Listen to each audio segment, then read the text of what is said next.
राधे राधे प्यारे साथियों, स्वागत है आपका प्रद्योत गुरुकुल में। मैं हूं प्रद्योत और आप प्रद्योत गुरुकुल यूट्यूब चैनल देख रहे हैं। आज हम आपके लिए लेकर आए हैं हिंदी भाषा पर आधारित एक और शानदार प्रश्नोत्तरी। जी हां, आज की प्रश्नोत्तरी बहुत महत्वपूर्ण है। आप सभी प्रश्नों के हल अच्छे से जांच लें। आप सभी प्रश्नों के हल हम जो आपको बता रहे हैं नोट करते चलें। ये प्रश्न आपकी परीक्षा के लिए बेहद खास हैं और आने वाली परीक्षाओं में बहुत महत्वपूर्ण साबित होंगे। बार बार पूछे जाने वाले प्रश्न या परीक्षा में जिनके आने की संभावना है, ऐसे प्रश्नों का संकलन किया गया है।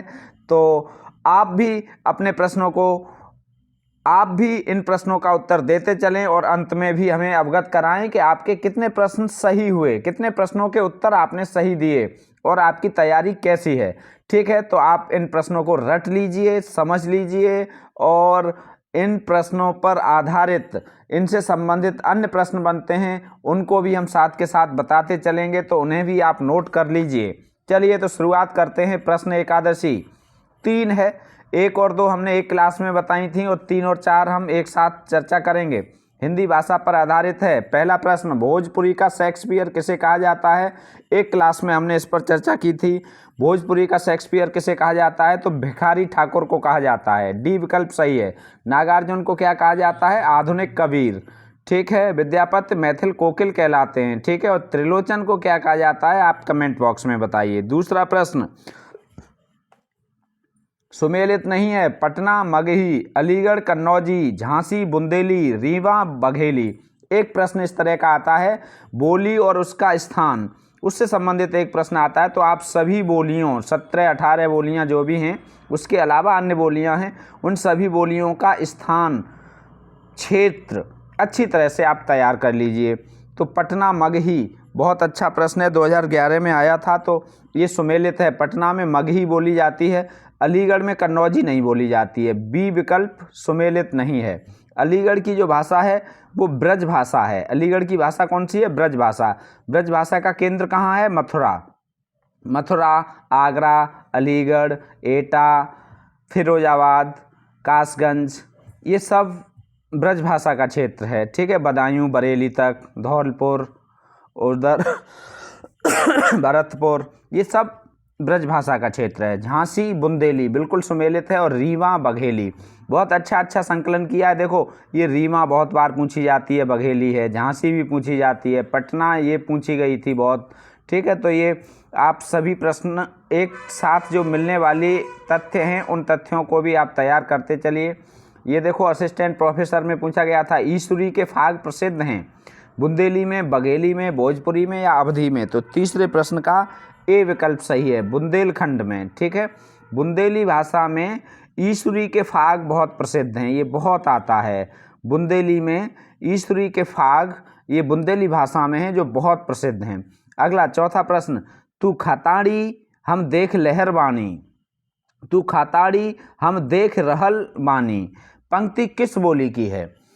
तो आप बोली बताएंगे। इसमें बुंदेली है, मैथिली है, भोजपुरी या मगही है?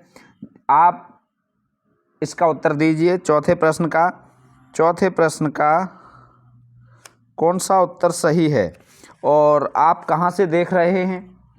आप कहाँ से देख रहे हैं? इसका सही उत्तर क्या है? आप बताइए कमेंट करके।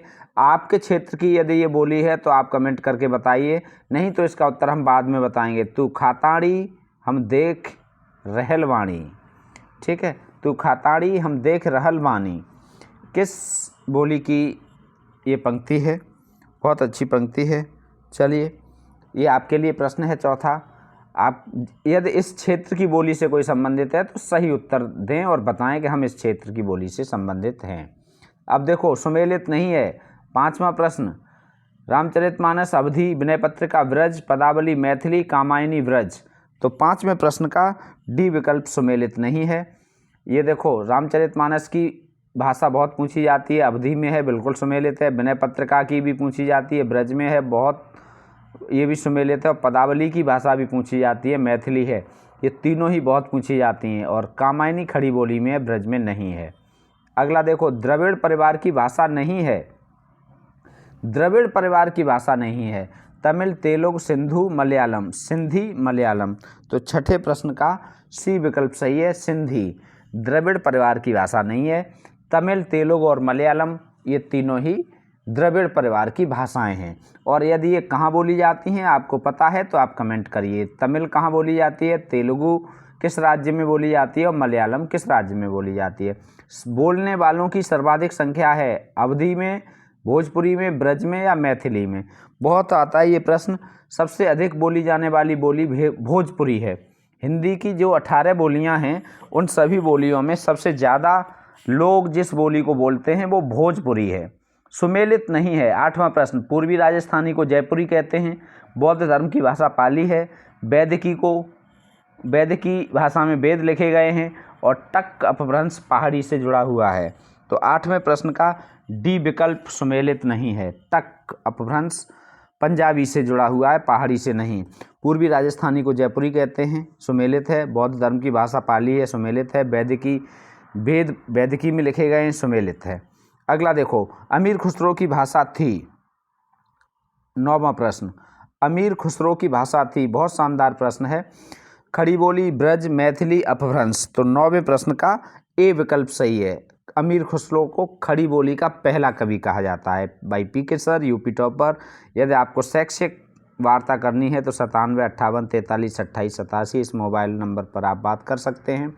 10वां प्रश्न देख लीजिए, खड़ी बोली का केंद्र है। बहुत पूछा जाता है, बरेली, लखनऊ, मेरठ या आगरा। तो खड़ी बोली का केंद्र मेरठ है। खड़ी बोली का केंद्र मेरठ है और मेरठ के आसपास का क्षेत्र खड़ी बोली का क्षेत्र है। अंगिका भाषा का क्षेत्र है। अंगिका बिहार, राजस्थान, मध्य प्रदेश, उत्तराखंड। तो 11वें प्रश्न का बहुत महत्वपूर्ण प्रश्न है और इसका उत्तर सही होगा बिहार। अंगिका भाषा का क्षेत्र कहाँ है, बिहार में है। 11वें प्रश्न का ए विकल्प सही है। इसके उत्तर भी दिए हैं। इसकी PDF चाहिए आपको तो प्रद्योत गुरुकुल टेलीग्राम चैनल से जुड़ जाइए। चलिए अब देखते हैं प्रश्न एकादशी 4। प्रश्न एकादशी संख्या 4 है। ये हिंदी भाषा पर ही आधारित है। इसे तिरहुतिया भी कहते हैं। इसे तिरहुतिया भी कहते हैं। पहले प्रश्न का उत्तर कौन सा सही है, मैथिली को, भोजपुरी को, अवधी को या मगही को। तो पहले प्रश्न का ए विकल्प सही है। इसे तिरहुतिया भी कहते हैं। कौन सी बोली को, मैथिली को तिरहुतिया भी कहते हैं। ठीक है। भोजपुरी सबसे ज़्यादा बोली जाती है। अवधी को कौशली भी कहते हैं। ठीक है। और मगही, इन बोलियों में तिरहुतिया कौन सी है, मैथिली। अगला देखिए प्रश्न 2। सुनीत कुमार चटर्जी ने इसे सहोदरा भाषा नाम दिया है। सुनीत कुमार चटर्जी ने इसे सहोदरा भाषा नाम दिया है। प्रश्न 2 का उत्तर ए विकल्प सही हो जाएगा। सहोदरा भाषा किसे दिया है, दक्षिणी हिंदी को सहोदरा भाषा कहा है। सुनीत कुमार चटर्जी ने दक्षिणी हिंदी को सहोदरा भाषा किया है, नाम दिया है। ठीक है। याद रखिए, हिंदी भाषा के विकास के लिए निर्देश हैं। हिंदी भाषा के विकास के लिए निर्देश अनुच्छेद 346, 349, 350, 351। तो हिंदी भाषा के विकास के लिए जो निर्देश दिए गए हैं वो अनुच्छेद 351 में दिए गए हैं। डी विकल्प सही हो जाएगा। तीसरे प्रश्न का डी विकल्प सही हो जाएगा। चौथा प्रश्न देखिए, सुमेलित नहीं है। हिंदी की प्रथम रचना श्रावकाचार। हिंदी के प्रथम कोशकार अमीर खुसरो। हिंदी का प्रथम व्याकरण जेसुआ केटलर। प्रथम पत्रिका उदंत मार्तंड। कौन सा सुमेलित नहीं है, तो 4 का डी, प्रथम पत्रिका उदंत मार्तंड। ये सुमेलित नहीं है। ठीक है, ये सुमेलित नहीं है।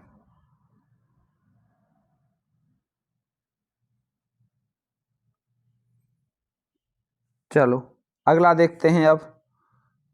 ठीक है, ये सुमेलित नहीं है। ये प्रथम पत्र था। क्या था ये, प्रथम पत्र था, पत्रिका नहीं था, ध्यान रखेंगे। 30 मई 1826 को ये लिखा हुआ है यहाँ हल्का सा। 30 मई 1826 को प्रकाशित हुआ था। जुगल किशोर शुक्ल इसके संपादक थे। और हिंदी की पहली पत्रिका पूछी जाएगी तो आप बताएंगे संवाद कौमुदी। पहली पत्रिका पूछी जाएगी तो आप क्या बता देंगे, संवाद कौमुदी। अगला है 5वां प्रश्न। एक साथ 4 भाषाओं में छपने वाला पत्र है। एक साथ 4 भाषाओं में छपने वाला पत्र कौन सा है। 4 भाषाओं में बंगाल गजट, बंगदूत, उदंत मार्तंड, समाचार सुधावर्षण। तो बहुत शानदार प्रश्न है। 5वां प्रश्न, उत्तर बताइए इसका कौन सा होगा। 5 का बी सही है, बंगदूत। एक साथ 4 भाषाओं में छपने वाला पत्र है ये। संविधान की 8वीं अनुसूची में स्थान पाने वाली एकमात्र बोली, हिंदी की एकमात्र बोली जो संविधान की 8वीं अनुसूची में जिसे स्थान मिला है, तो छठे प्रश्न का सी विकल्प सही है, मैथिली। हिंदी की एकमात्र बोली मैथिली ऐसी है जो 22 मान्यता प्राप्त भाषाएं हैं, उनमें इसे स्थान मिला है। जॉर्ज ग्रियर्सन के अनुसार हिंदी की उपबोलियां व बोलियां हैं क्रमशः। जॉर्ज ग्रियर्सन के अनुसार पूछी जा रही हैं, नाम के अनुसार पूछा जा रहा है, तो आपको थोड़ा सा संभल के उत्तर देना है। 5 और 18, 5 और 17, 2 और 8, 2 और 18, तो 7वें प्रश्न का सी विकल्प सही है, 2। जॉर्ज ग्रियर्सन ने उपभाषाएं कितनी मानी हैं? 2। जॉर्ज ग्रियर्सन के अनुसार उपभाषाएं कितनी हैं? 2। कौन सी? पश्चिमी हिंदी और पूर्वी हिंदी। और उनके अंतर्गत बोलियां कितनी हैं? 8। पश्चिमी हिंदी के अंतर्गत 5 और पूर्वी हिंदी के अंतर्गत 3, तो ये विकल्प सही हो जाएगा। जॉर्ज ग्रियर्सन के अनुसार हिंदी की बोलियां, हिंदी की उपभाषाएं और बोलियां क्रमशः 2 और 8 हैं। ओकार बहुला नहीं है, ओकार बहुला नहीं है, कन्नौजी, ब्रज, बुंदेली या हरियाणी। हरियाणी या हरियाणवी एक ही बात है, तो इसमें हरियाणवी भाषा ओकार बहुला नहीं है। कन्नौजी, ब्रज और बुंदेली ये तीनों ही ओकार बहुला हैं। ठीक है। कौरवी नाम दिया है। कौरवी नाम किसने दिया है? जो कौरवी भाषा है ये नाम किसने दिया है खड़ी बोली को? ग्रियर्सन ने, राहुल सांकृत्यायन ने, गुलेरी ने या खुसरो ने?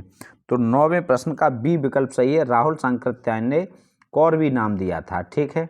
चलिए, आप देख रहे हैं Pradyot Gurukul by PK. Sir, UP topper. अब 10वां प्रश्न, पौम चरेव की भाषा है। पौम चरेव की भाषा पूछी जा रही है, तो 10वें प्रश्न का सी विकल्प सही है, अपभ्रंश का ये ग्रंथ है पौम चरेव। संदेश रासक के रचयिता कौन हैं? बहुत पूछा जाता है, संदेश रासक के रचयिता कौन हैं? अब्दुल रहमान। अब्दुल रहमान संदेश रासक के रचयिता हैं। ठीक है। संदेश रासक पर हमने छोटी सी क्लास दी है जो आपके लिए बहुत महत्वपूर्ण होगी। तो ये आपको मिले 22 प्रश्न, एक एकादशी और दूसरी एकादशी, एकादशी द्वे एकादशी हो गई, तो 22 प्रश्न आपको लगभग 10-11 मिनट में 22 प्रश्न पूरे मिल गए। बहुत शानदार प्रश्न हैं, बहुत महत्वपूर्ण प्रश्न हैं। इन प्रश्नों को आप रट लीजिए, इन प्रश्नों को आप समझ लीजिए, तैयार कर लीजिए, पढ़ लीजिए, और इतना पढ़ लीजिए कि प्रश्न यदि इनमें से आए तो परीक्षा में आप गलत न करें।